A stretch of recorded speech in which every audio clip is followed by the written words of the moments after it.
तर या आखाती युद्धामधल्या या शस्त्रसंधीचा नेमका अर्थ काय आपण ग्राफिक्सद्वारे समजावून घेऊयात।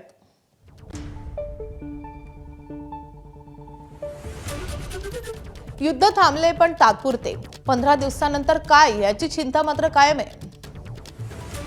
हर्मुझची सामुद्रधुनी हीच आता युद्धातली सर्वात कळीची बाब झाली आहे। इराणच्या म्हणण्यानुसार शस्त्रसंधी अमेरिकेच्या वागड्यावर ठरेल,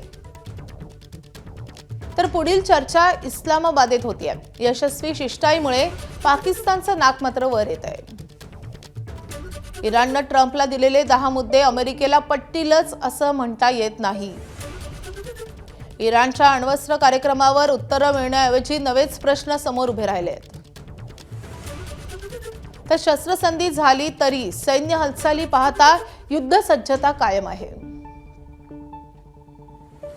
युद्धामागची उद्दिष्टे साध्य या अमेरिकेचा दावा सध्या तरी पटणारा नाही। तर इराणचं लष्कर विकेंद्रित झाले, शस्त्रसंधी पूर्णपणे लागू होणं अशक्य आहे। युद्धानंतरही अमेरिका, इस्रायल आणि इराणमधले वादाचे मुद्दे तसेच्या तसेच आहेत।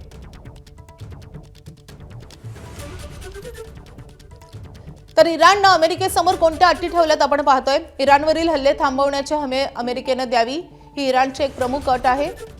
त्यासोबतच हॉर्मुझच्या सामुद्रधुनीवर इराणचंच नियंत्रण राहील अशी इराणची अट आहे।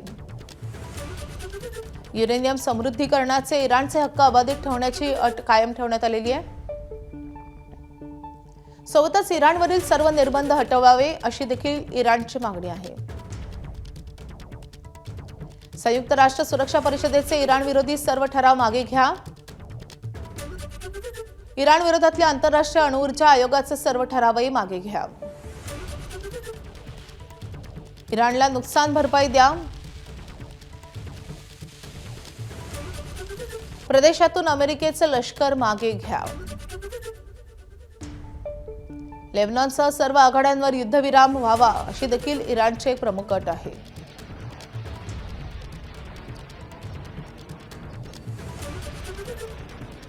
तर इराणचे 10 दावे आपण पाहतोय।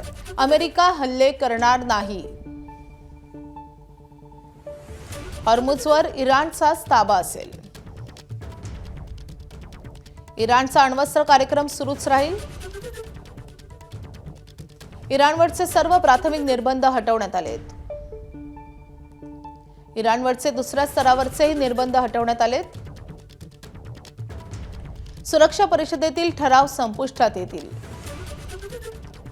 IAEA बोर्डाचे ठरावही संपुष्टात येतील। इराणला अमेरिका भरपाई देईल।